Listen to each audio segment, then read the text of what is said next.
24 فروری 1976 کیا آپ یقین کریں گے کہ ایک ایسا بچہ پیدا ہوتا ہے جس کے گھر میں نہ بجلی تھی، نہ پانی، نہ گیس، اور وہ آگے چل کر دنیا کی سب سے بڑی ایپس کا مالک بنا۔ یہ کہانی ہے جین کوم کی۔ وہ یوکرین کے ایک غریب یہودی خاندان میں پیدا ہوا۔ گھر کے حالات اتنے خراب تھے کہ بنیادی سہولتیں بھی موجود نہیں تھیں۔ سردیوں میں درجہ حرارت اکثر منفی میں چلا جاتا تھا۔ 1992 میں یوکرین پر یہودیوں نے دوبارہ ظلم شروع کیا تو اس کی ماں نے ادھر سے ہجرت کرنے کا فیصلہ کیا۔ وہ سب کچھ چھوڑ کر امریکہ ہجرت کر گئی، لیکن مشکلات وہاں بھی ختم نہیں ہوئیں۔ جب وہ صرف 16 سال کا تھا تو اس نے گروسری اسٹور پر صفائی کی نوکری شروع کی۔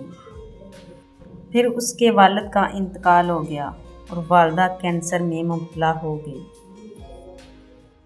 مگر اس نے ہار نہیں مانی۔ 18 سال کی عمر میں اس نے سینٹ جوزف یونیورسٹی میں داخلہ لے لیا۔ اسے کمپیوٹر پروگرامنگ کا بہت شوق تھا۔ 1997 میں پڑھائی کے دوران ہی اسے یاہو کی طرف سے جاب آفر ہوئی اور اس نے یاہو میں تقریباً 9 سال کام کیا۔ وہاں کام کرنے کے دوران پھر اس نے ایک دن آئی فون خریدا اور یہی آئی فون اس کی زندگی بدلنے والا تھا۔ یہی آئی فون اس کے لیے لکی ثابت ہوا۔ اس نے سوچا کیوں نہ ایک ایسی ایپس بنائی جائے جو آسانی سے لوگوں کو آپس میں جوڑے۔ اس نے یہ آئیڈیا اپنے دوست برین آکٹن سے شیئر کیا اور دونوں نے مل کر محنت شروع کر دی۔ 2 سال میں انہوں نے ایک ایسی ایپ تیار کر لی جو دنیا بھر کو آپس میں جوڑتی ہے، واٹس ایپ۔